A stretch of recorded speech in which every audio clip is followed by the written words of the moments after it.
Pensa só, pilhas e pilhas de provas para corrigir. E do outro lado, estudantes se esforçando para se manterem engajados. Esses são desafios bem antigos na educação, mas a tecnologia está começando a dar umas respostas novas e bem interessantes. Hoje, a gente vai conhecer duas ferramentas brasileiras que estão redesenhando o jeito de avaliar e de aprender na universidade.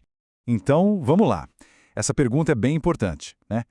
Com turmas cada vez maiores, a pressão em cima dos educadores para ter avaliações mais rápidas e justas é simplesmente gigante. Ao mesmo tempo, para quem está aprendendo, conseguir se conectar com conteúdos que são super complexos, às vezes abstratos, é uma verdadeira batalha. É isso aí, são os dois lados da mesma moeda. De um lado, o professor, com aquela carga de trabalho brutal de correção manual, do outro, os estudantes com o desafio de transformar um conceito super técnico em algo que prenda a atenção. Bora ver como a tecnologia pode dar uma força nesses dois pontos. A primeira solução vai direto na dor do professor. Vamos conhecer o Avaliar. A proposta dele é genial, juntar o melhor de dois mundos. Ele mantém a segurança da prova em papel, que muita gente ainda prefere, com a velocidade incrível da correção digital e automática. Tá, mas como é que isso funciona? A mágica por trás de tudo tem nome. É OMR, ou Reconhecimento Óptico de Marcas. Sabe aqueles gabaritos de vestibular? É basicamente a mesma ideia. É uma tecnologia super consolidada que permite que uma máquina leia as bolinhas marcadas e, cara, o resultado sai na hora. E o processo todo, olha, é surpreendentemente simples. O professor monta a prova no sistema online, daí o programa gera folhas de resposta personalizadas, cada uma com um QR Code para embaralhar as questões e aumentar a segurança. Depois que todo mundo faz a prova, é só pegar os gabaritos e passar no scanner. E pronto, os resultados saem instantaneamente e ainda por cima com análises de desempenho bem detalhadas. Mas a pergunta que não quer calar, isso funciona mesmo no mundo real? Bom, os primeiros testes, em turmas de verdade de ciência da computação e sistemas de informação, foram promissores, mas não perfeitos de cara. Na primeira rodada, a precisão ficou ali na casa dos 88% a 90%. Investigando, a equipe descobriu que o problema era um detalhezinho nos marcadores de alinhamento da folha, que às vezes eram cortados na hora de escanear. E o mais impressionante foi a solução. Com um pequeno ajuste no design dessa folha de respostas, o sistema bateu 100% de precisão nos testes seguintes. Isso aí foi a prova final de que a ferramenta não era só rápida, mas também totalmente confiável para automatizar as correções. Beleza, com o problema da correção resolvido, vamos olhar para o outro desafio, o engajamento. É aqui que entra a segunda ferramenta, chamada ludificação. A ideia é pegar a revisão de conteúdo, que, convenhamos, pode ser bem monótona, e transformar uma atividade interativa, divertida e até competitiva. A base da ludificação é um jogo de tabuleiro que quase todo mundo conhece, inspirado no Ludo. E essa familiaridade é uma vantagem enorme, né? Porque ninguém precisa perder tempo aprendendo um monte de regra complicada. O pessoal já mergulha direto na dinâmica, que nesse caso foi toda adaptada para o conteúdo da disciplina de redes de computadores.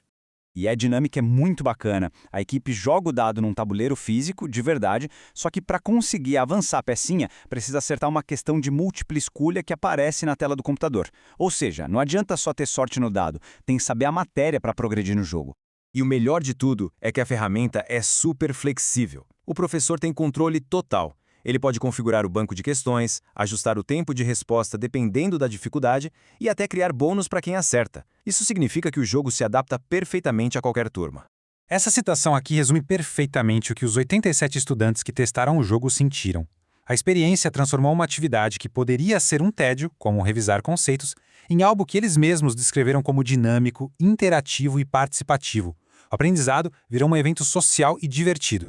E os números só confirmam essa percepção. Quando perguntaram sobre usabilidade, diversão, relevância do conteúdo e a sensação de aprendizado, as avaliações se concentraram quase todas em bom e excelente. Ou seja, a galera realmente abraçou a ideia da ferramenta. Então a gente viu aqui duas abordagens bem diferentes para desafios bem reais da sala de aula.